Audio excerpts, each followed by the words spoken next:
Hi, everyone, and good morning. And thank you for joining me for Prenuptial Patenting, Responsible Engagement with Engineering Firms. I imagine you have your big idea and you've breathed it into existence, or you're ready to breathe it into existence, but you might need some help with development. And so many groups, many companies use outside dev shops and firms to help them develop their product. And this relationship is kind of a marriage of sorts. So we're really exploiting that likeness today and talking about all the different stages of that marriage, pre-marriage and afterwards, and how you can basically protect yourself during that engagement and then inevitably end the relationship in divorce.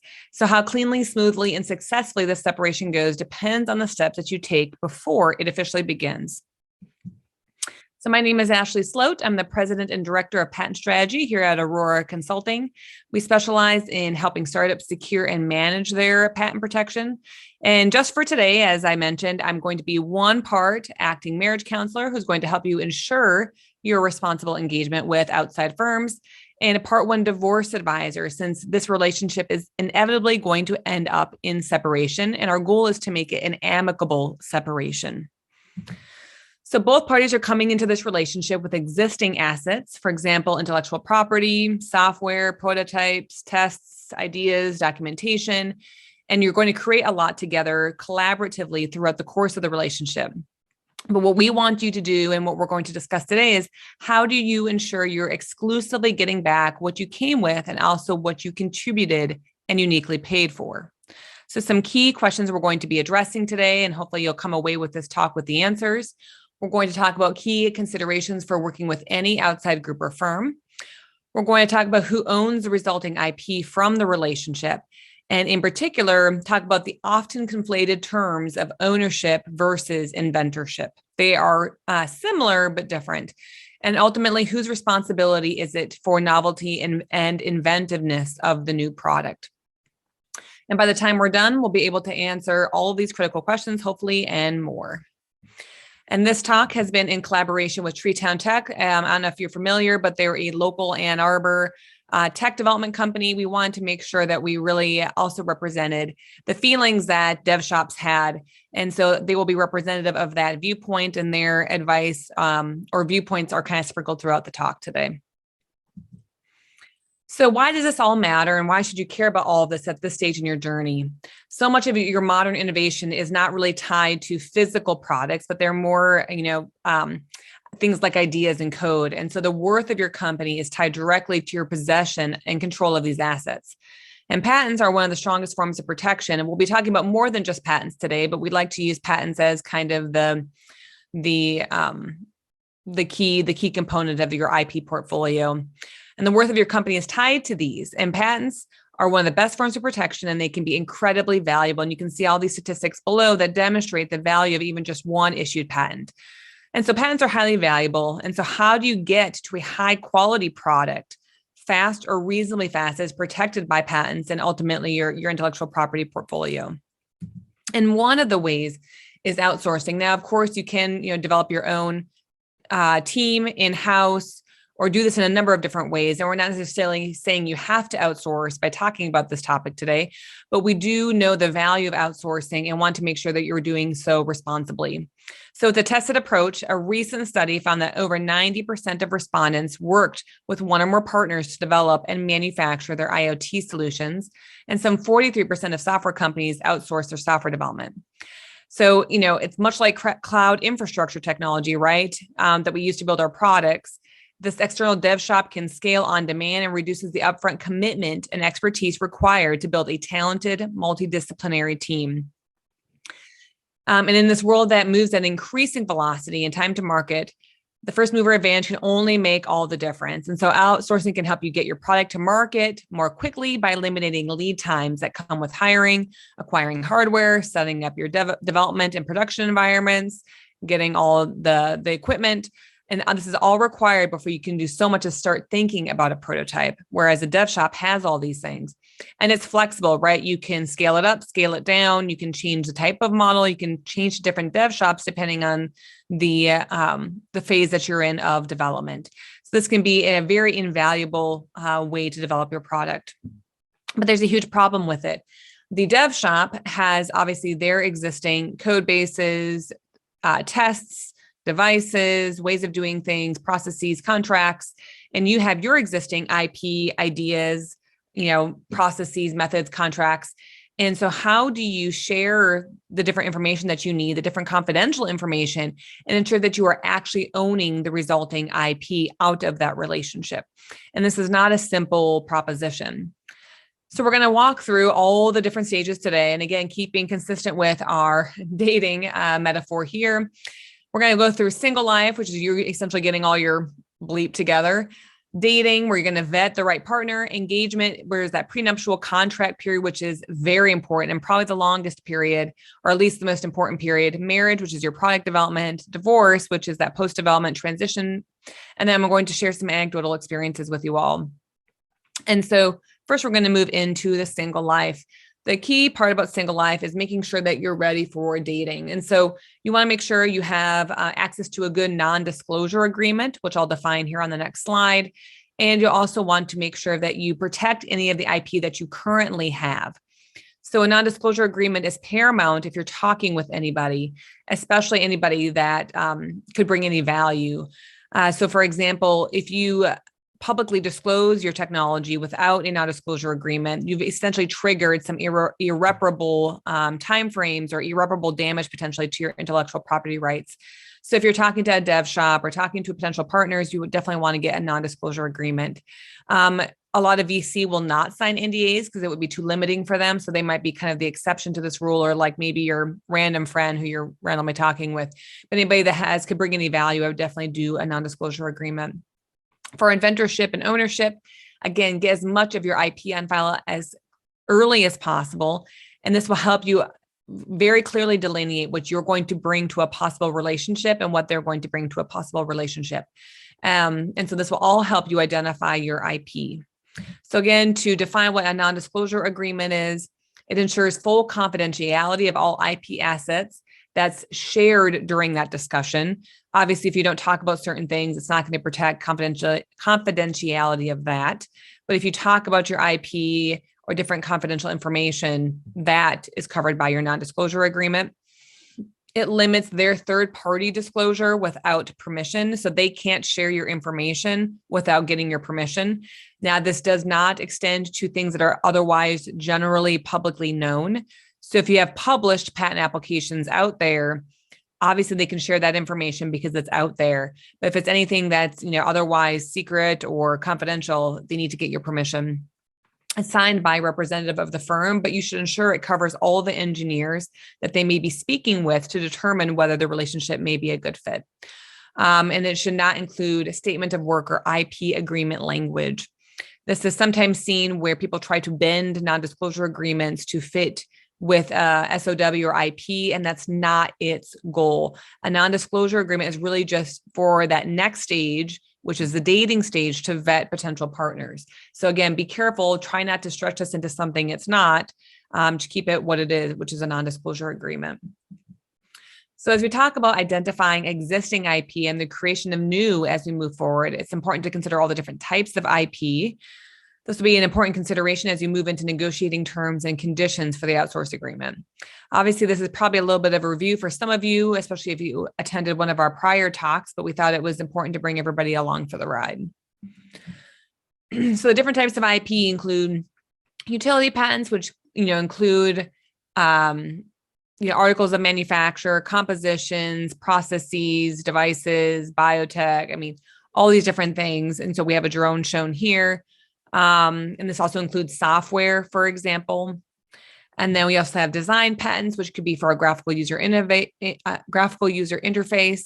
And you could also consider it for any other kind of ornamental appearance of any kind of product. So if there's a particular ornamentation of some kind of device you're developing, it's just particularly pretty and doesn't necessarily have a useful side to it, it's just, like I said, pretty, then you could do a design patent on that product.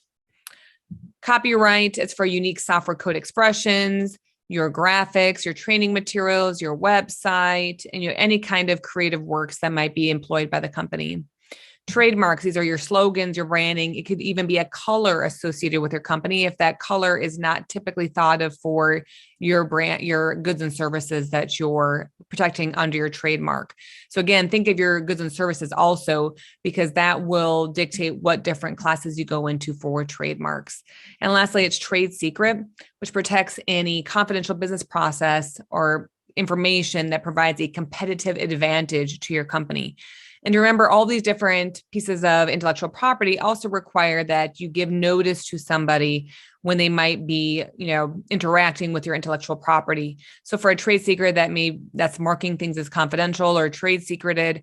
For a trademarks, you're going to mark it with some kind of TM or the R in the circle. Copyright, you want to have a copyright notice, the C in the circle and the date and the creator. For patents, again, you're going to mark it with the patent pending or the issued patent mark. And so when you have, when you file provisionals, for example, you can already mark something as patent pending. You don't want to give the provisional number and things like that because it's that stealth period. But as soon as it publishes, is put into the public domain, you can start including that patent publication number. And of course, when it issues, you should mark products. So now we finished your single life, right? You found a good non-disclosure agreement that you like, and you filed any intellectual property with the relevant offices, for example, a provisional with USPTO, so you can get that patent pending and start to move forward. Now we're going to move into the dating phase, which is vetting the right partner. So remember that there ideally should be a lot more no's than there are yeses in this process, because this is a significant relationship for your company, and you don't want it to be one where you're kind of lukewarm about it. So some various things to consider in choosing the right dev shop is geography, for example. It doesn't have to be overseas necessarily. Obviously, Zoom has solved a lot of our problems, as we found out in the last couple of years. But, there could be an impact of time zones, and make sure that you're understanding all the different time zones you may be working with. The sales team that you're talking with at the beginning may be different from the actual development teams that you're working with long term. And if you're okay with, different, time zones, that's great, but just make sure you're aware of what that entails. You also want to consider the legal jurisdiction. A lot of intellectual property and contract disputes are obviously highly jurisdictional, highly country specific. And so you want to make sure that you are aware of, at minimum, and then at most, of course, okay with whatever the constraints are around that jurisdiction. And if at all possible, when you get to that contract phase, which is next, that you can dictate which jurisdiction is going to be the ruling jurisdiction. Obviously, if you're both in Michigan, it doesn't really matter. But if you're in Michigan and California, ideally things would be settled in Michigan. If you're in Michigan, and someplace in Europe, ideally you still want to be Michigan, right? You also want to look at their relevant expertise. I just skipped security and conflict of interest. So you want to look at security and conflict of interest management. So you want to make sure that they're going to protect your interests, your intellectual property, as well, if not better than you do. And so you want to make sure that they take, when they have access to your sensitive data, that they, very carefully monitor it and keep it secure, and, really only allow a need to know access. And in terms of conflict of interest management, when you if they're working with other groups that have similar technology, or first you want to identify if they are working with other companies with similar technology. And if they are, how are they managing that potential conflict of interest? Do they have separate teams that are working on these different projects? Are they, separating access in their servers? Are they even separating access on their floors? Do you really want somebody walking by a conference room for a different, but competitor product when they're talking about your product in that conference room? So again, just understanding how they work and how they manage that. You want to look at their relevant expertise. Are you building software? Are you building a device? Does it have to be FDA compatible? What's the certifications that are required? What are the licenses required? You don't want them figuring things out on the fly when they're building your product.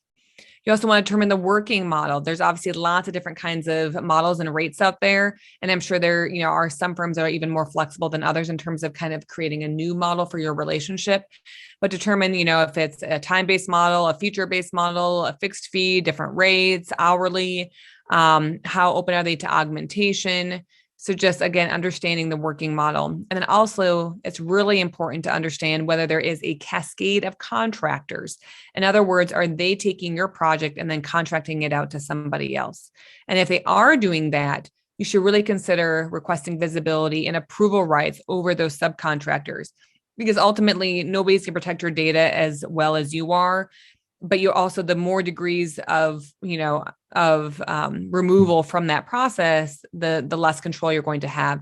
And so obviously if they're subcontracting your project out, you're even further removed from that control. So you really want to understand how they do that and the degree. So hopefully you've started to identify the right partner and you're ready to enter into the contract period, which we're calling this engagement or prenuptial period. So so it's time to commit, but you first need to solidify the terms and expectations. Like with any relationship, transparency is key. And so it's good to get this all out, embedded all out in the beginning. And so let's get into these prenuptial requirements.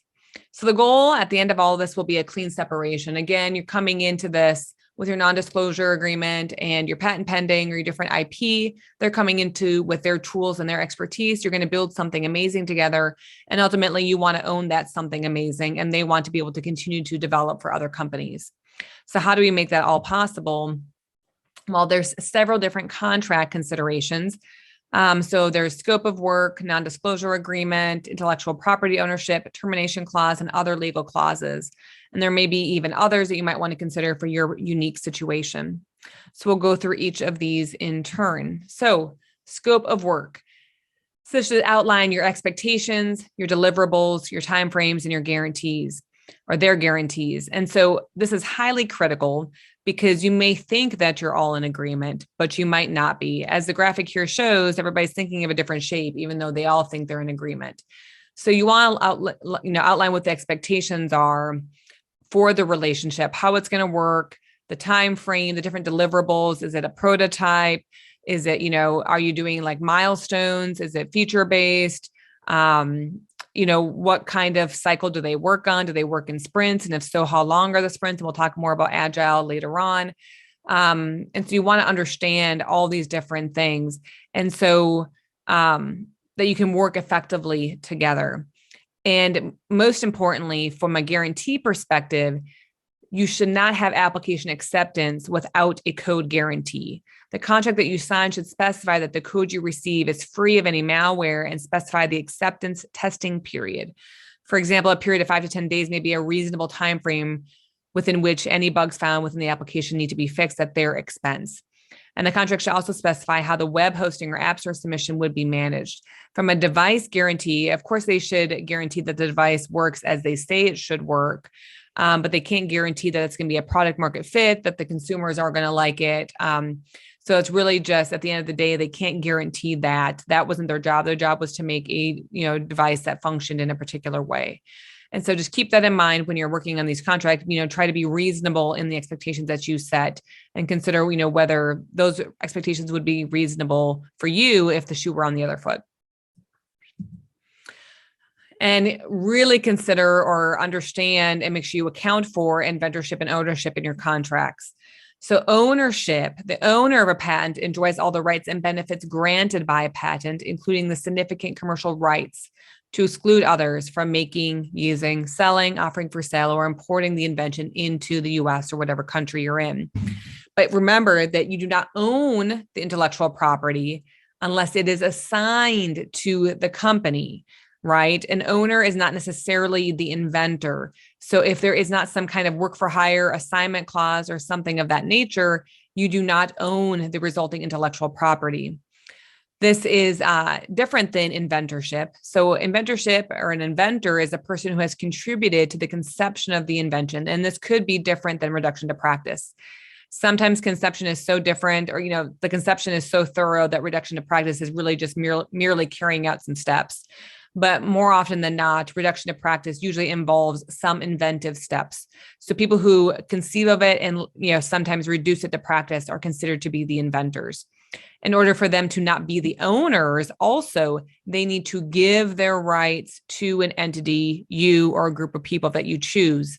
And so they need to assign their rights, give their rights to you. So this is particularly important because if you do not have a contract on file that says this, you may have an extreme difficulty later getting this to be rectified. So, and just to kind of further drive this home, again, the creator is the owner unless the contract says otherwise. For example, for copyright, if there's no work for hire provision that they're not creating this creative work for you, then you do not own that copyright. For patents, for example, you want to have hereby assigns or has an obligation to assign language in the contract. So it's very clear that you will own it at the end. And so in the event that they do not sign an assignment to you longer term during the patent process later, you can still fall back on this contract language as that assignment provision. And you also want to require the firm and its employees to participate in IP requirements. So remember that patents are a long game, as an example. Patents are issued for 20 years, and a patent issues from a family, and a family of a family of patents, you may have multiple applications pending at any one time, even during the first issuance 20-year time period. And so it may be easily 15 to 20 years during which people are going to have to continue to work with you, sign declarations, different things like that. And so if you make a whole bunch of enemies or make a bunch of people mad or don't do your diligence up front, you're going to be in a world of hurt later, or more particularly, your patent counsel will be in a world of hurt and probably quite angry. So definitely dot your I's and cross your T's up front. So additional clauses, so termination and other legalities. So you want to consider the course of action. So if something goes south, or if something happens, what is the course of action? What are the reasons where termination is appropriate? You also want to consider, like I said before, the jurisdiction for resolution of issues. Where are these issues going to be resolved? In which country, which state? Indemnity clauses. If they do something wrong, they should pay for the attorney fees. So consider those indemnity clauses and when do they apply? You might want to consider doing a right to audit clause. This provides you with the contractual and legal right to conduct an audit of the outside party's compliance of the contract, but also puts them on notice that their records are subject to any audit and acts as a preventative control measure. And lastly, a joinder agreement. If there are other parties that should be joined into the legal dispute, this joinder agreement will provide for that. So again, these are all things to consider and when you do this contract phase. So now hopefully you've gotten a lot of the hard stuff done, right? You found the right partner. You've gone through that laborious contract phase, laborious, but definitely needed. And it's good to be diligent. And now you're hopefully going into this blissful phase. And I forgot to mention earlier too, you may notice that we've left out the honeymoon period. And that's because, well, as I'm sure many of you appreciate, there is no honeymoon in the startup world. Maybe it's there when, you finally get that exit you were hoping for, but during this long slog, there's not really a honeymoon, but hopefully this product development will provide a glimpse of that honeymoon period. So the important thing during this marriage period is to not let yourself go. Please take an active role. This is no time for you to start letting yourself go and just not being derelict in your responsibilities. So you want to make sure that you're understanding and keeping inventory of the sources of innovation. You want to take an active ownership and possession of less tangible assets like code.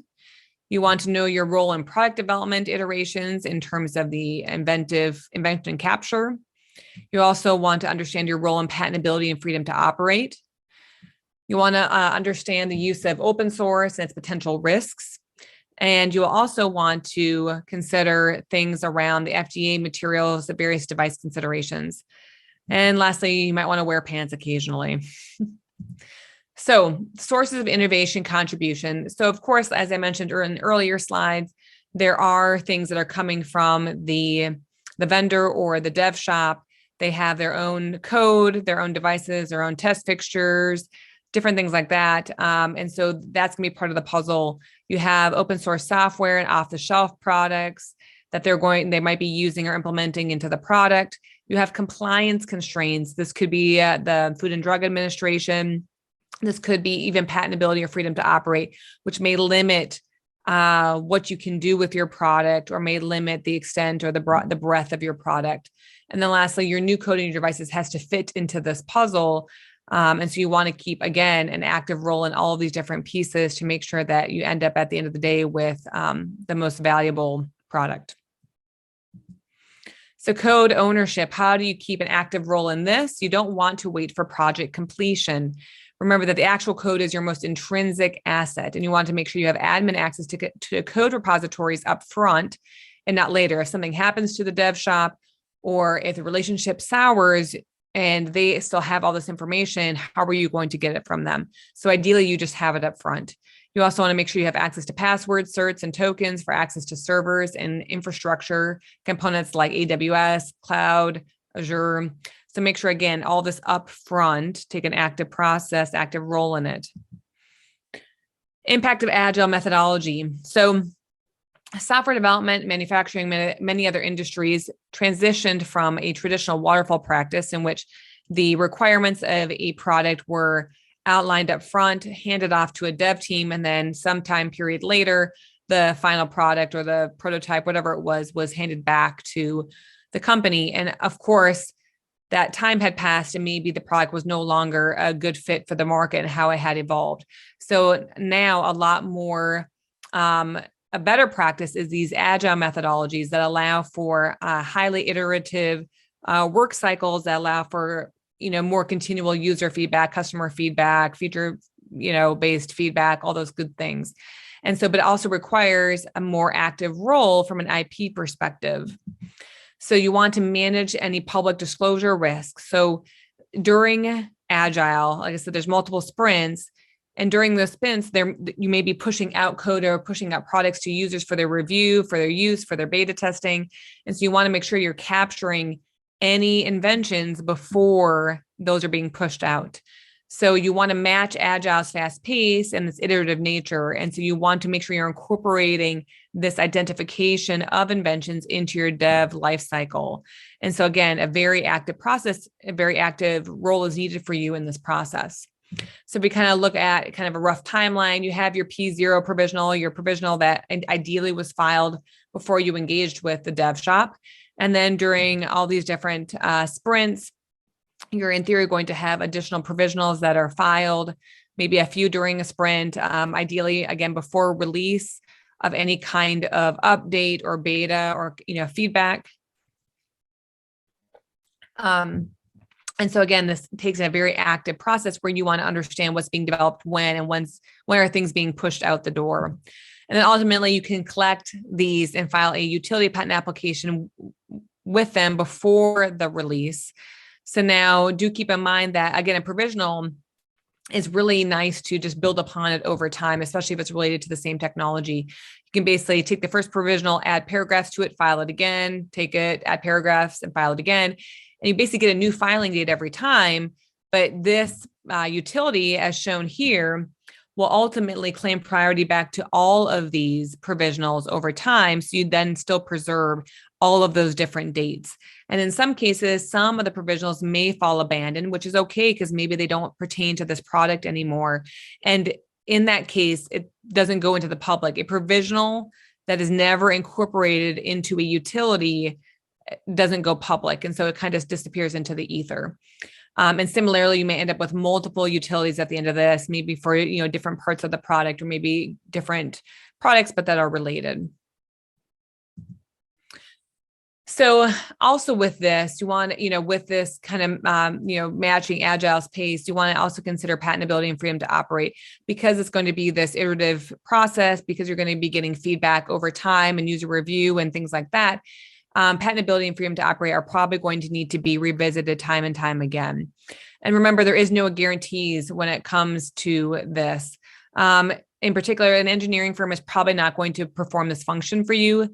They may do some light searching, but ultimately patentability and freedom to operate rest on you and your IP counsel. Ideally, you would search some more. These don't have to be highly expensive searches, but for example, when we do searching, you can usually find some pretty good stuff within, 2 to 3 hours. And so you want to do these highly targeted brief searches on key concepts throughout the development life cycle and identify when you might be going into an area that's, very, very thick. And it's going to be really hard to get something protected there versus sometimes when you're going into areas that are more open and maybe easier to protect things in. And again, you want to create that strong bond between your IP counsel, your engineering firm, and you. We've been on a number of calls with engineering firms and clients, and it's fantastic because we provide the landscape, the engineering firm provides the current state of the development, and the client provides the ground truth of like what should be developed, what is the goal that, what's the goal product, and so that we can all make sure all these things kind of marry together. So just briefly, let's distinguish what patentability and freedom to operate are. So patentability, this means that your technology, what's being developed, is new and inventive over prior publications, patents, journal articles, websites, basically things that are available to the public. There's a lot of legal pieces to this, but generally speaking, you want to make sure technology is new and inventive over this prior public knowledge. Freedom to operate means that there is not an issued patent that prevents you from making, using, selling, offering for sale, or importing your invention into the United States.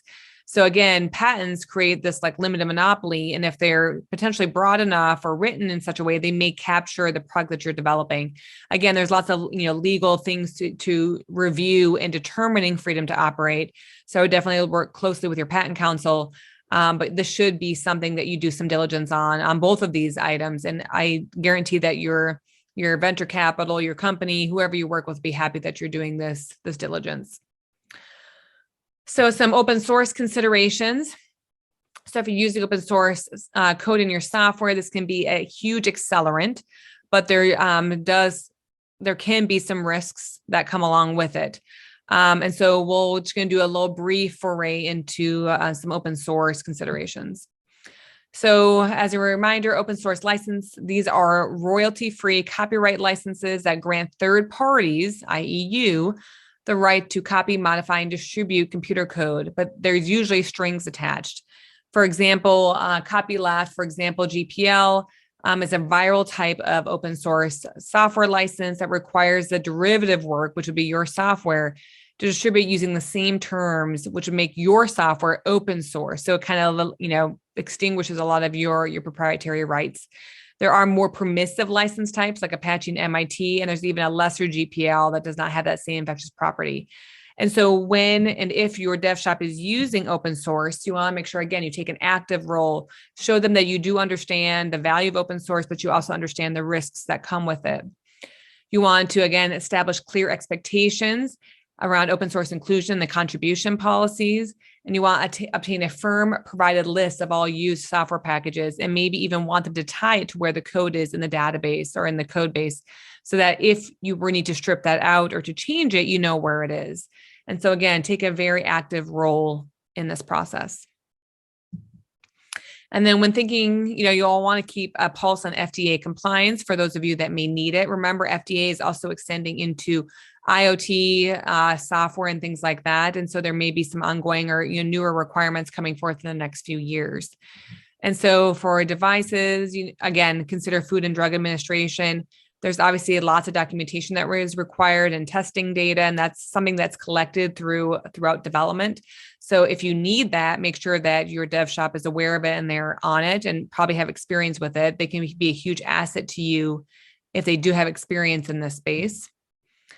Keep track of what kind of materials you need. Now, if you're just kind of doing a proof of concept, materials probably don't really matter. But if you're creating a consumer-ready product, you want to make sure that the right materials are being used or the right requirements are being met, right? Do you need medical grade materials? Do you have certain power requirements? Again, going back to that feature list, the deliverable, the expectation, what is that? And you also want to keep the end goal in mind. What kind of device is being built? Are you prototyping? Is it a minimal viable product? Is it a proof of concept? Is it end user ready? Because this will, potentially change kind of the different active role you need to take in the process or what needs to be built.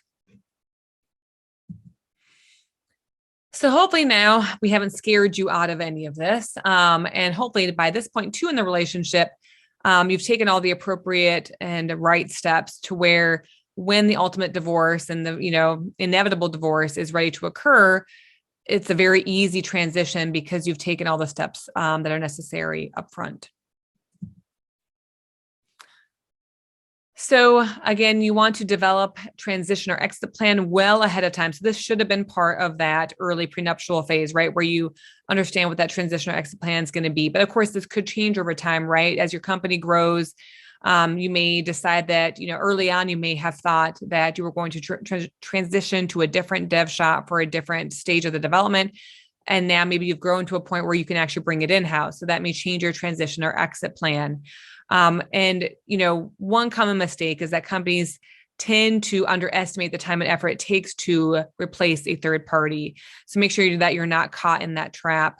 You should consider things like whether you're going to bring the services in-house, like I said, or transfer them to another party or discontinue them altogether. And again, keep that conversation open because it may change during the course of the relationship.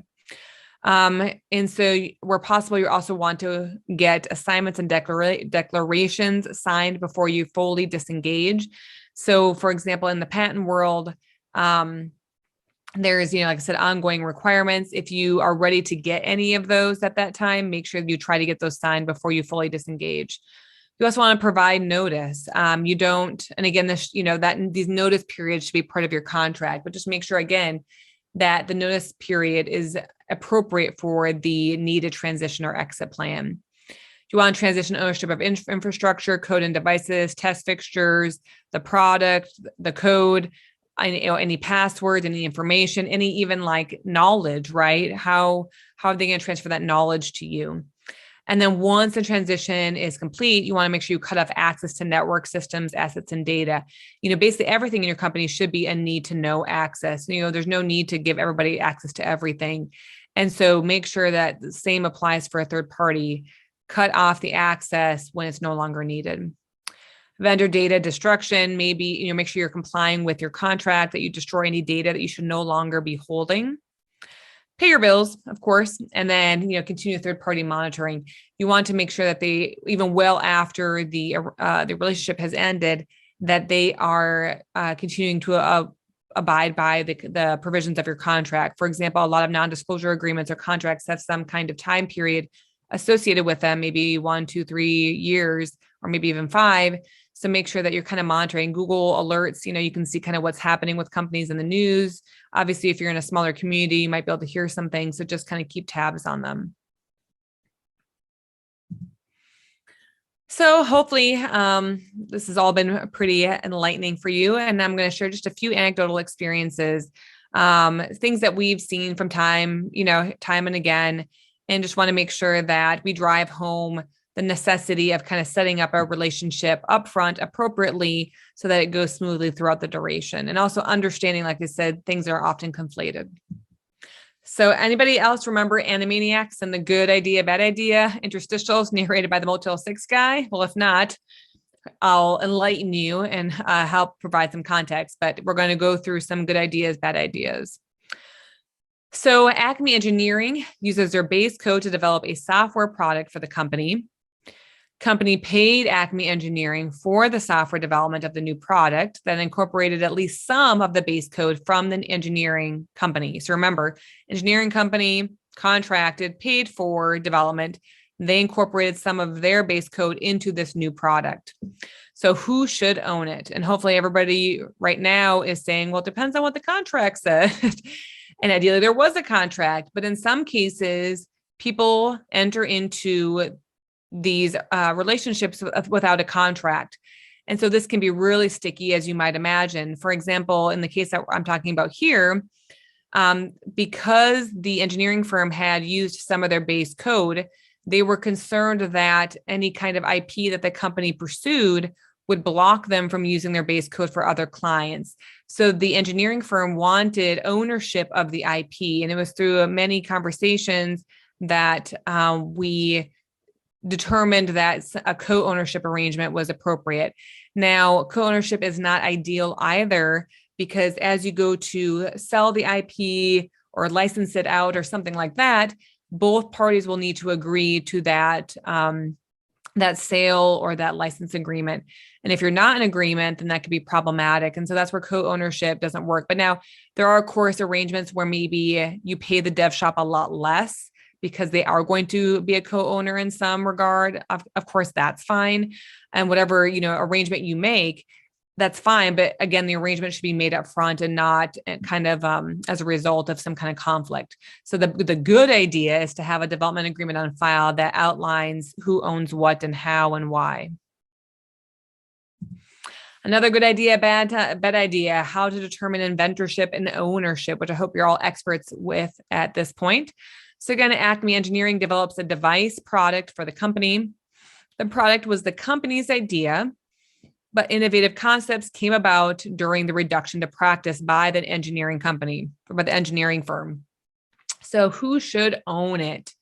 So obviously the inventors are whoever conceived of the idea, and then any inventiveness that came from the reduction to practice. So likely it's some of Acme Engineering's engineers, and it's also some people at your company. So those are the inventors. And then from a company standpoint, they do not own it unless it's assigned to them. So, we've had some people view this differently, that because you paid for it, you're the inventor and the owner, but that is not true. And in fact, a patent can be invalidated for incorrect inventorship. And so in this world where there's ambiguity, I know that, brainstorming sessions, sometimes it's hard to know who said what and why and how it evolved. It's better to be over-inclusive rather than under-inclusive. It's rare that somebody complains that they were left off, and that, it's people tend to be hurt when they're left off and not necessarily when they're included. And so just be careful, because longer term, somebody could bring up the fact that you left off an inventor and they could invalidate your whole patent. So again, make sure you have IP agreements on file up front that clearly define or clearly have that hereby assigned language, work for hire language, obligation to assign language, or define any kind of percentages of ownership and things like that if it's shared. So some key takeaways. So obviously protect as much as possible before disclosure and engagement.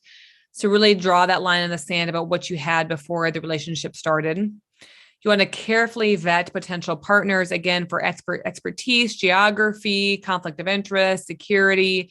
Just as in life, there's going to be a lot more no's than there are going to be yeses.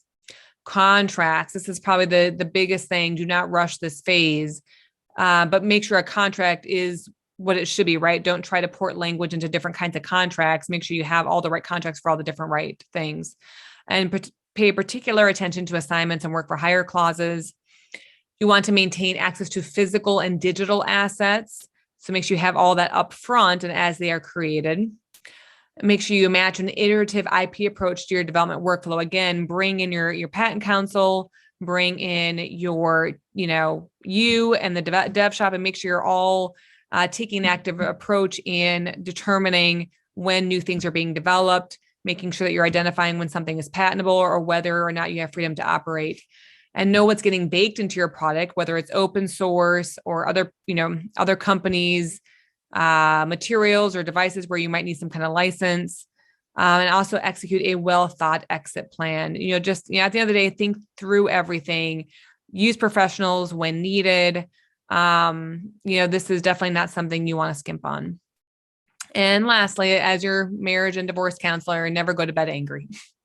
And so with that, I will take any questions. And yes, I see your message from David Bloom. We will definitely be posting the slides. I think Carly will send those out via some sort of medium at the end of, at some point today or this week. And also, too, if you have any additional questions as well, or, things come to mind, we also do have a podcast. So if you're trying to escape your relatives over the holidays, we have covered some really good topics. One of our first ones was around public disclosure. What are the triggers of public disclosure? I think you'd be surprised what triggers public disclosure. For example, we had a client that was selling ice from their machines that they were seeking IP protection on, and the act of selling ice from the machines that they were protecting is actually one in which it would have destroyed a lot of their rights. So again, there's some good tidbits in there around what triggers a public disclosure event. We also had one recently around inventorship, given the gravity of that. Again, understanding when someone's an inventor. We also talk about, America Invents Act and all good sorts of things, and they're pretty entertaining, and, depending on the day. So take a look at those podcasts as well for, additional information. And we also have blogs and other events on our website. Great, Ashley. It looks like a pretty quiet group today. Thanks so much for your presentation. Yeah, absolutely. Thanks, Carly. Thanks again, and have a great holiday season, everyone. Thanks so much, guys. Have a good one. See you in the new year.